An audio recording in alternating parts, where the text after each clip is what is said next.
So here we are again with another episode of Women in Electronics podcast series. Here again with part 2 with Ken Bradley. Hi, Ken. Hey, good to be back.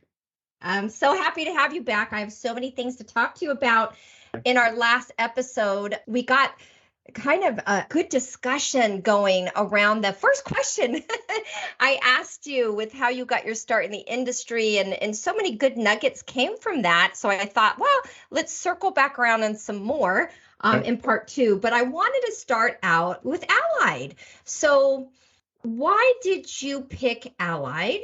Why do you still choose Allied after all these years, right? Yeah. And what is your strength in the market? Why I chose Allied, really because those that actually were drawing me across to work for Allied were people I trusted, I revered, I respected, So again, it goes back to that whole, I didn't know the business. I was coming with a complete open mind around what it could be. I came in expecting it to be a very kind of short stay, just another progression in my career. But the staying power and why I'm still here is because of people. I mean, it really comes down to who you work with, who you work for, the community that creates for you. That's really it. I think the business is something that exposes you to so many opportunities if you so choose, that there's a lot of growth potential within the industry as well. And we see a lot of people around our industry when you go to different conferences. I mean, people have been in this industry a long, long time. And I think it is the blending of community and opportunity that kind of is that drawing factor, just like it is for me. That is a good point. And I just want to point something out too. We have a lot of seasoned leaders that are phenomenal.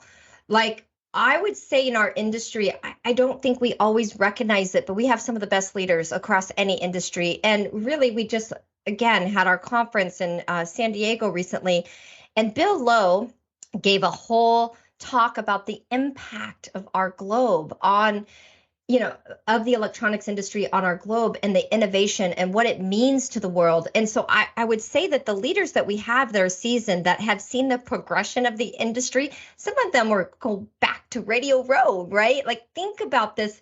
We need those leaders here. We need them mentoring the next generation, as you referred to in our last session. So, okay, so you're at Allied. And part 1, you had mentioned next, and it's so funny, like I'm going to circle back around to that because we've done a lot of digging in, and at Women in Electronics, we like to talk to leaders like yourself, but get down to the bottom of what's your why and what's your next, right? Why do you do what you do?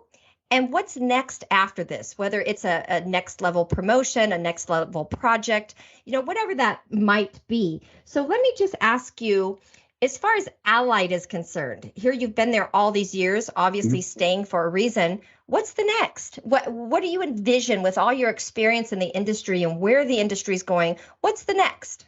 It's a great question. But if you go back and you look at the 18 years that I've been in the organization and thereby in the industry, it's a very different industry and organization today than it was 5 years ago, 10 years ago, 18 years ago. And I think it really speaks to the progression of society. You think about what we're dealing with today with the electrification of everything and what that's going to mean for us moving forward, and our ability to continue to serve through our business into the world we live in. If I go back and look at where it started, I mean, we were very much at that time, very much just a parts business. We sold parts. Then we progressed to being a company that actually really was digitally focused. And so digital enters the equation, and it kind of challenges it a different way around the way we serve customers. The concept of omni-channel comes out of that. It's how you connect the two pieces together and make it seamless for the customer, and ultimately in how you serve the supplier's products to the market. And then looking forward, it's now taking that omni-channel and it's attaching it to more of a solutions orientation. How do you solve problems for customers? How do you add value beyond the products? Because you can get the products anywhere today. I think, the evolution of the industry and the influences of the way the B2C world is now impacting the way we have to think and how we serve our customers. The way, let's just call it, the way Amazon has influenced that B2C world and how that's now playing in and their continued expansion, and more relevance even in the B2B space today. it's having an impact on our continued evolution and growth in a way that we're having to continually stretch our thinking on what it means to serve a customer, what it means to actually extend the value that you bring through your engagements. I love that, stretching your thinking. That's what we're always trying to do at Women Electronics. And I believe what you said is so critical and so true. We are in a time we have to look at things different. What got us here won't get us there. And it all comes down to leadership.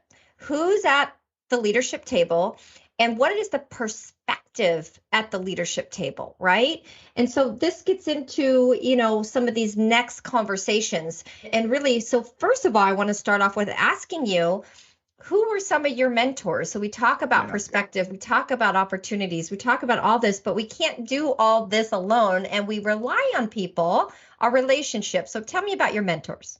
I have a number. I mean, I don't think for me, it's not any one person. You could always say, well, it's your father, or and definitely the role that he plays, grandfathers. I could go back over years and just list tons of people. But if I look just within the industry and I think about the time that I've spent at Ally, for instance, Lee Davidson is probably the most formative mentor in my life. It's in my career, because he entered my life at such a critical time period. I was 24 years old when we met. And I had this tenacity. I wanted to learn and grow. And he was just this calming leader, who was willing to give you chances, but also almost acted like a father figure to you if you wanted that. And so he gave me great coaching. He gave me great opportunities. He counseled me when I made bad decisions, and critiqued me in ways sometimes that went beyond business. And so he had such a huge impact on me. But I'll tell you, the thing he probably impacted me the most was through, there's two things really. The role model he gave in terms of what's important in life and making sure you always keep the most important things first, the family orientation and those sorts of things, and balancing work and personal. And so that was something that he really ingrained in me. And actually, he caught me in a situation at one point where I was about to make a bad decision, and he counseled me on that balance you have to strike and where your priorities have to sit. I'll never forget it. He also allowed me to discover that I could do more. And then when I got to that point where I'm doing more, he allowed me to continue to discover that I could do more than that and more than that. Coming up, I didn't know where my limits were. And so he allowed me to explore that. And I think that really opened up my understanding of all of our potentials. In some ways has some limits, but I think we all have further progressions we can take at any point in our career to learn and grow. And he allowed me to find that about myself. And there was a confidence it created in me that I didn't have entering it. And so I owe a lot to him. And I think the other person I would put out there, I think Lindsay Ruth, our current CEO. Lindsay is a very different leader than Lee Davidson was. Lindsay is different in that Lindsay's a visionary type. And so Lindsay stretched me and continues to stretch me every day with regards to the art of the possible. But he still strikes the balance of the personal side and the work-life balance that he likewise believes in and wants to foster within our organization. But I really give him a lot of credit for allowing me to see the art of the possible, from the standpoint of what we can be as an organization. That's played a big role in how I've been able to then positively influence our business to really move in the last couple of years. So those are just two major mentors for me that are, more near term in terms of my career here at Ally. Wow, that is really amazing, because I think everybody needs mentors like that. So you mentioned with Lee, he was mentoring you on values. He was mentoring you, helping you with confidence. And I feel like it's so critical because, especially, being women electronics, I think we have a lot of women who listen, on men too. I'm hoping a lot of male leaders are listening, but I feel like this is the area we tend to struggle as women, is not having the confidence in ourselves to go to that next level or to try that next thing. And I think it's so comforting to know that you struggled with that a little too, but you had people who believed in you and who were a soft place to fall. Yes. When you had little stumbles along the way. So I really like that message. And it's so critical for all of us to have mentors. And then Lindsley, like you were saying, that visionary and giving you the art of possibility is so important, because I think that other people tend to see more in us than we see in ourselves, right? And so it takes that leader to say, you can do this, you can. So if you take all of that and you package it up, how is it now you are able to give that back to Allied in your team.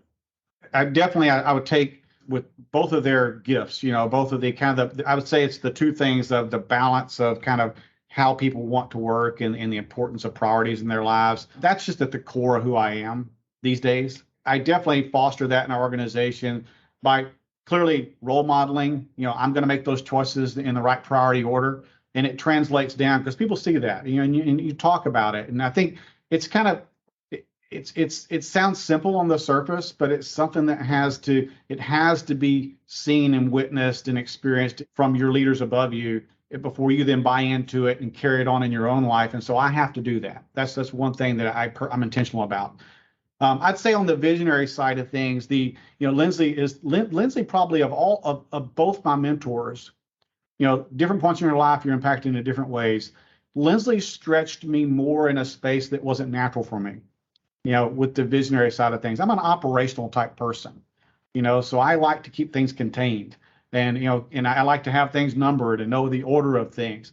And Lindsay doesn't operate that way, but he's really allowed me to stretch myself into thinking about the what ifs. And so how that translates to my team and to the organization is, goes back to a time period we had early on when I first took this particular seat. And we got together as a leadership team, and we were really challenging ourselves around who do we want to be as an organization? Who do we want to be as a leadership team? And we talked about what our success would look like if we continued down the historical trends of our business. And it's a very respectful, with a lot of respect, we looked at that and said, that was actually it's been a great history, but we want to be greater. And so it said, if we look at the history there, then that gets us to X, but we want to get to Y. And so there's going to have to be a different type of thinking. And we applied this mantra to our team and to our organization at the time that just said, why can't we? And it was just this kind of blatant in your face question we constantly asked when maybe there was an obstacle in front of us about, well, why can't we do that? Why not? And that went on for the next year, being a theme that we played out over and over and over. And it really translated to us thinking bolder, bigger, in terms of the results we were going to drive, in terms of the strategic initiatives or objectives we were going to set out in front of ourselves. And now what's happening is the team itself is also thinking in that similar way, and it's cascading.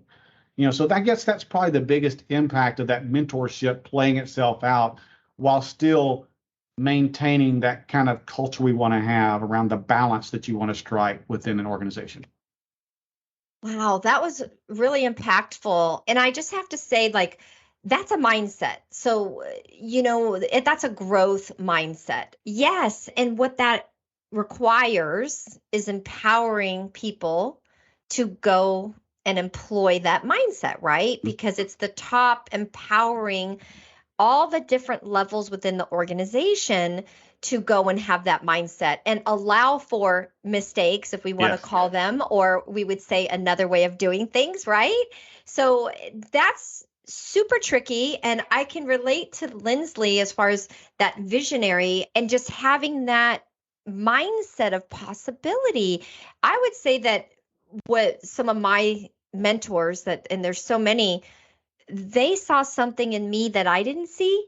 And I feel like it's really important as top leaders like yourself that people look up to you. They don't get to talk to you every day, or other leaders like Lindsley, like Lee, that those leaders point out something in somebody that they didn't see in themselves, because that's what drives you to have that confidence to get to the next level. So that's so critical. And really, since we're concluding the mentorship conversation, so what are your guiding leadership principles? So when you take all of that at the end of the day, and more than anybody how many tough decisions you probably have to make on a very regular basis.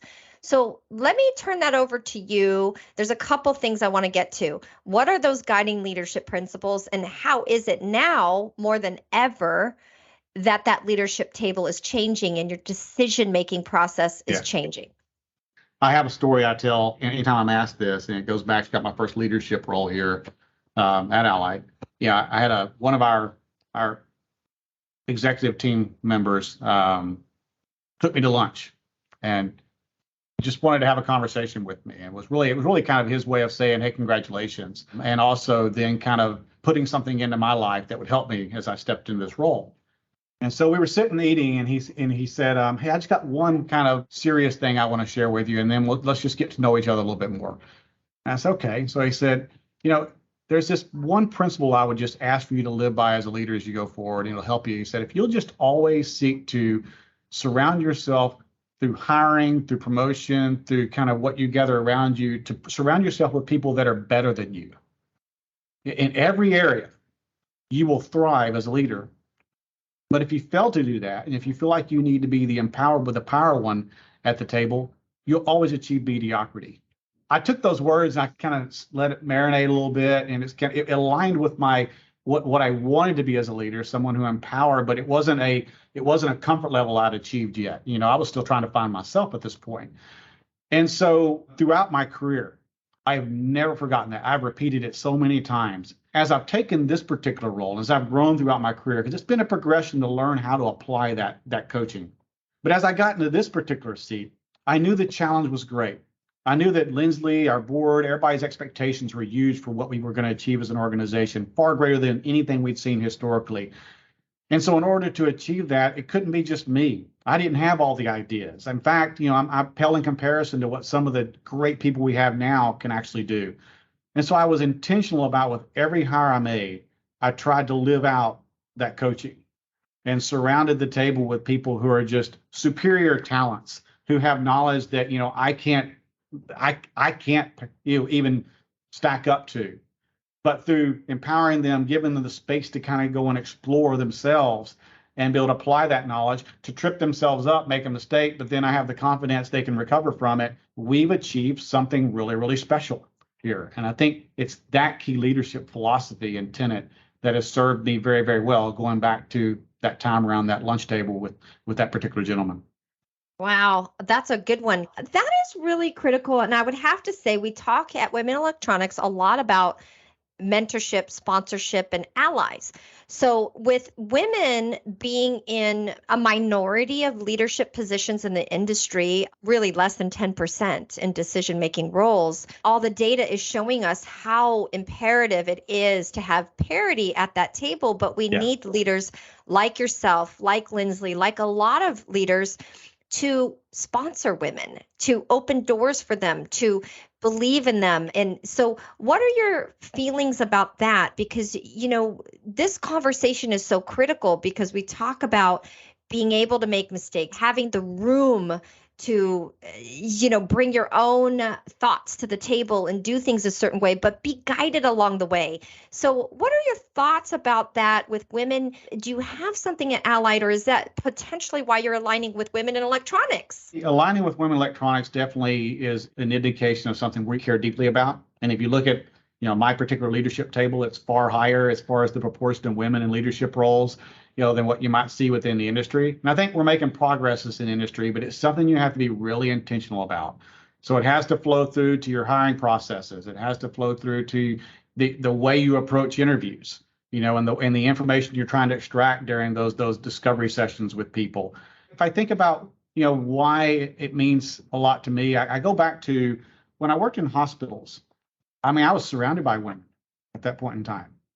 And what I learned was a deep appreciation for the different perspective that women can bring. I think there's an element of high quality empathy they bring to a business that really resonates with today's employee in a way that may not with the more typical, kind of leadership structures we would have seen in the past. And so having that balance, going back to that experience I had there, coming into this role, I've always been inclined to really want a balance to my leadership team, to the people I work around, and to see the value of kind of the differences we each bring.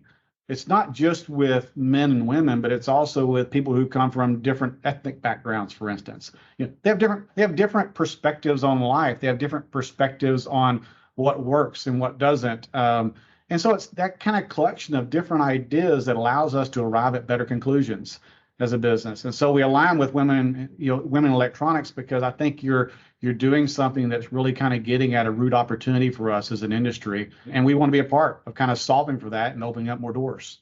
So excited to be here. Well, we appreciate your support very much. And I think that you touched on something that's really critical.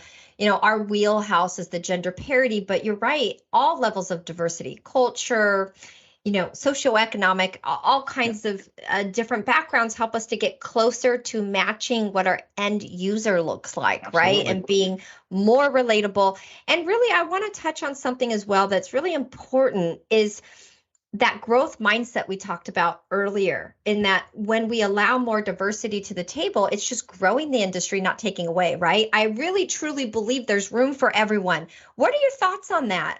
Because I think some people get maybe a little intimidated, like it's definitely not an us or them situation. I really believe the more diversity we bring into this industry, the more it expands. What are your Yeah. thoughts on that? I think you said it earlier when you said, you're trying to create a leadership team or a culture that actually represents outside of the doors of our business. So in order to do that, you have to have people that can connect with all those different thoughts and kind of cultural elements or whatever the case may be, whatever that difference is. You have to have that represented in order to effectively identify those opportunities. The thing that's, I think, made the most difference for us is we have been very, very purposeful, intentional about going after talent that looks different, thinks different, and comes from a different, even industry background. And those perspectives are great. But I will tell you this, as leaders, for me personally, it's not an easy road to walk, because in doing that, you're breaking the norm of the industry and you're bringing in people that have to develop the skills. Just like when Lee Davidson told me I had to develop the skills for 2 years, I didn't know it all. Well, when you're bringing people in from the outside, that's the same thing repeating itself, and you're bringing them in some cases as senior leaders because they bring a skill set. It might be in digital, it might be in sales, it might be in marketing, it might be anywhere, but they're bringing in a unique skill set, but they've got to have time to hone that knowledge that they need to really be able to apply that within the business. That comes with some understanding that you got to have as a leader, and patience you have to have, because they will trip up, they'll make mistakes, but you got to be able to support and get through it. And I will tell you, one of the probably the most challenging times for me as a leader was early on when I first took this role, and we had 60% of our leadership team change, and I brought in a large number of people who, in fact, all those roles came from externals that were bringing a different perspective. It was a hard road for a while because they were finding their feet. And so therefore I felt greater pressure as the leader to kind of be involved in everything to help them through that period of time. On the other side of it, I look back and go, wow, the best decision you could ever make. But that road to get there is not easy. So I would say for any leader in this industry, you're going to have to lean in and be intentional, and you're going to have to stay the course. But on the other side of it, it tends to work. And that's been our recipe. Wow, that is a great concluding message because it is disruptive, right? So, what you're talking about is healthy disruption. And it requires a lot of emotional intelligence and even our current leaders to always be developing. I would say that if something I see the most, it's a lot of leaders who get to a certain level where they feel like developing is for others. But really, we all have to keep expanding and growing constantly Yes. because this healthy disruption is a big task to undertake and to see it through to the other side. Like you're saying, Ken, it takes a lot of endurance and patience and grace, right, for ourselves Mm-hmm. and for others. But to conclude with the final parting words, if imagine some young rising professionals or even just people in our industry who are looking to maybe go to a different level, what would be your biggest insights or words of wisdom for those people? Yeah, I actually have this conversation quite a bit with the kind of the all of our folks, but particularly with the youth movement we have going on in our business. Because it's important that they stay and they grow. I just, from my experience, I would just coach them to give the advice of don't rely upon a company or a person to write your development plan. Write it yourself. Pursue, explore, all those words I've used throughout this conversation. That's what worked for me personally, and I think it still works today. But you have to be, and I use the word intentional again. You have to be intentional about it. You have to have, in some ways, a plan. You don't have to plan. I'm not a big proponent of I'm a plan and have a 10-year plan for my career because things change. But you can have a 1-year plan, a 2-year plan, and you can really go aggressively at that. And you can be really focused with it. So, if it's that if you want to go and maybe explore an opportunity in another function within the business, then go align yourself with someone you might see that has a little bit of mentorship to give you in that function, and go work with them, nurture a relationship, learn from them, express your interest there. And I will bet that doors will open. But don't expect that to be a pull. You've got to go push too, and then the pull occurs. So that's really my best advice for anybody that's kind of looking at that next step and how to progress themselves. I think that was very sound and very just amazing insights. And especially for all the women listening, we just had our conference, and I'll conclude with this. And we just had to talk about this. And it's like, set your intentions, go after it, have some timelines for yourself. And just really, you have to pursue it. It's not going to come chasing you. You have to go pursue that, right, Ken? Yes, you do. And I really appreciate your time, Ken. Like, this has been a really great interview, part 1 and part 2. Getting to know you, getting to know the heart behind the leader is what I always love to get down to. So I appreciate your time with us today. No, thank you so much. It's been absolutely fun to talk in this way. And it's just things that I'm passionate about. So I've really enjoyed it. And maybe another time. Yes. Okay. Well, this concludes our interview, and we will circle back around another time. Thank you for your leadership, Ken, in the industry. Thank you as well. Take care.